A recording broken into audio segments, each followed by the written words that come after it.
श्रोते हो, आता आपण ऐकणार आहात सातारा जिल्ह्याचं वार्तापत्र. या वार्तापत्रात सातारा जिल्हा परिषद आणि पंचायत समितीच्या निवडणुकीबाबत आमचे सातारा जिल्ह्याचे प्रतिनिधी गिरीश चव्हाण यांनी पाठवलेली माहिती ऐकूया. सातारा जिल्हा परिषदेच्या 65 जागा आणि 11 पंचायत समितीच्या 130 जागांसाठी येत्या 5 फेब्रुवारीला मतदान होणार आहे. जिल्हा परिषदेच्या यावेळच्या निवडणुकीत महायुती, महाविकास आघाडीतील प्रत्येक पक्षानं क्षमतेनुसार स्वतंत्रपणे उमेदवार दिले आहेत. स्वतंत्रपणे लढण्याची तयारी केलेला भाजप, निवडणुकीच्या निमित्तानं एकत्र आलेले दोन्ही राष्ट्रवादी काँग्रेस तसंच राष्ट्रीय काँग्रेस, शिवसेना आणि शिवसेना उद्धव बाळासाहेब ठाकरे पक्षाला जिल्हा परिषदेच्या सर्व जागांवर उमेदवार देण्यात अपयश आलं आहे. यामुळे जिल्हा परिषदेच्या सत्तेत राहण्यासाठी लागणारा जादुई 33 जागांचा आकडा पार करण्यासाठी भाजपसह इतर पक्षांनाही कसरत करावी लागणार आहे. आज अर्ज माघारी घेण्याचा अखेरचा दिवस आहे. त्यामुळे आज संध्याकाळपर्यंत या निवडणुकीचं चित्र स्पष्ट होईल. जिल्हा परिषदेच्या रंगणांगणात यावेळेस भारतीय जनता पक्ष, दोन्ही राष्ट्रवादी काँग्रेस, एकनाथ शिंदेची शिवसेना, शिवसेना उद्धव ठाकरे पक्ष, काँग्रेस, रासप या पक्षांचे चेहरे दिसत आहेत. पण सत्ता संघर्षात खरी लढाई ही भाजप आणि राष्ट्रवादी काँग्रेसमध्येच आहे. 65 जागांसाठी 632 जणांनी तर 11 पंचायत समितीच्या 130 जागांसाठी 1059 उमेदवारांनी उमेदवारी अर्ज दाखल केले होते. इतक्या मोठ्या प्रमाणावर अर्ज दाखल होऊनही एकाही पक्षाला जिल्हा परिषदेच्या 65 जागांवर उमेदवार देता आलेले नाही. त्यामुळे प्रत्येक पक्षाला सत्तेपर्यंत जाण्यासाठी 33 जागा निवडून आणाव्या लागतील. हे ओळखून भाजप आणि राष्ट्रवादी काँग्रेसच्या नेत्यांनी या निवडणुकीत जोर लावला आहे. वाई मतदारसंघात राष्ट्रवादी आणि भाजपमध्ये संघर्ष आहे. यावेळी राष्ट्रवादीचे नेते आणि मंत्री मकरंद पाटील, खासदार नितीन पाटील यांनी महाबळेश्वर, खंडाळा तालुक्यासह वाईतील सर्व गटांमध्ये ताकदीचे उमेदवार देण्याचा प्रयत्न केला आहे. त्यांच्या विरोधात भाजपनंही माजी आमदार मदन भोसले, पिसाळ कुटुंबीय यांच्या नेतृत्वाखाली आणि मंत्री जयकुमार गोरे यांच्या मार्गदर्शनाखाली निवडणुकीत लक्ष घातलं आहे. त्यामुळे इथं भाजप राष्ट्रवादीत थेट लढत होत आहे. खंडाळा तालुक्यात नितीन भरगुडेंचा झालेला भाजप प्रवेश राष्ट्रवादीसाठी धोक्याचा ठरू शकतो. महाबळेश्वर तालुका सध्या जरी राष्ट्रवादीला सुरक्षित वाटत असला तरी पालिकेत प्रवेश केलेल्या भाजपनं आता डीएम बावळेकरांच्या माध्यमातून जिल्हा परिषद आणि पंचायत समितीत प्रवेशासाठी शड्डू ठोकला आहे.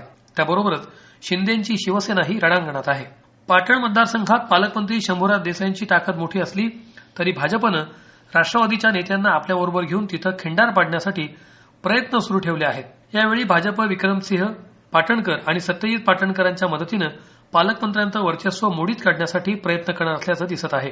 माण खटाव मतदारसंघात मंत्री जयकुमार गोरे यांनी जोर लावला आहे. त्याचबरोबर जिल्हा परिषदेच्या अध्यक्षपदाचा दावेदार असलेल्या औंध गटात अंकुश गोरे यांच्या पत्नी भारती गोरेंना निवडणूक रिंगणात उतरवलं आहे. त्यांच्या विरोधात राष्ट्रवादीच्या मनीषा फडतरे रिंगणात आहेत. त्यामुळे या गटातली लढत रंगणार आहे. माण खटावमध्ये राष्ट्रवादीनेही लक्ष घातलं असून खासदार नितीन पाटील, गायत्री देवी पंतप्रतिनिधींसह इतर दिग्गज नेत्यांची फौज मंत्री गोरेंचं वर्चस्व मोडीत काढण्यासाठी झटत आहे. तर कोरेगाव मतदारसंघात शिवसेनेचे आमदार महेश शिंदे यांच्याबरोबर भाजप एकत्र असून त्यांच्या विरोधात राष्ट्रवादी काँग्रेस अशी लढत आहे. यामध्ये खासदार नितीन पाटील, प्रदेशाध्यक्ष आमदार शशिकांत शिंदे यांनीही लक्ष घातलेलं आहे. त्यामुळे कोरेगावात महेश शिंदेचं वाढलेलं वर्चस्व मोडीत काढण्यात राष्ट्रवादी यशस्वी होणार का हे पाहावं लागणार आहे. सातारा जावळीत भाजप विरुद्ध राष्ट्रवादी काँग्रेस अशी लढत आहे. दोन्ही राज्यांचं वर्चस्व असलेल्या या मतदारसंघात राष्ट्रवादीनं सातारा आणि जावळीतील गटातही उमेदवार दिलेले आहेत.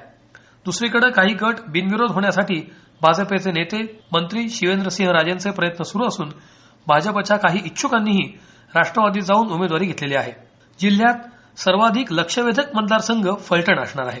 इथं भाजप, अजित पवारांची राष्ट्रवादी काँग्रेस विरुद्ध एकनाथ शिंदेची शिवसेना अशी लढाई असून रामराजे, संजीवराजे नाईक निंबाळकरांचा गट धनुष्यबाण चिन्हावर लढत आहे. भाजपचे माजी खासदार रणजितसिंग नाईक निंबाळकर आणि आमदार सचिन पाटील यांनी राजगटातील काही जण फोडून आपल्या समवेत घेऊन ताकद वाढवली आहे. याचा फायदा पालिकेच्या निवडणुकीत भाजपला झाला होता. आताही तेच होणार की जनता बदल करणार याची उत्सुकता आहे. तब्बल 8 वर्षांहून अधिक काळ निवडणूक रखडलेल्या सातारा जिल्हा परिषदेवर एकेकाळी शरद पवार यांच्या नेतृत्वाखालील राष्ट्रवादी काँग्रेसचा झेंडा होता. राजकीय उलथापालथीमुळे जिल्ह्यातलं राजकीय चित्र बदललं असून सर्वच पक्ष आता संपूर्ण ताकद पणाला लावत जिल्हा परिषदेसह पंचायत समिती ताब्यात घेण्यासाठी सरसावले आहेत. तर श्रोते हो, हे होतं सातारा जिल्ह्याचं वार्तापत्र. आमचे सातारा जिल्ह्याचे प्रतिनिधी गिरीश चव्हाण यांनी पाठवलेली माहिती आपण ऐकली. वाचन केलं होतं योगेश रांगणेकर यांनी. हा कार्यक्रम आकाशवाणी पुणे केंद्राच्या प्रादेशिक वृत्त विभागानं सादर केला.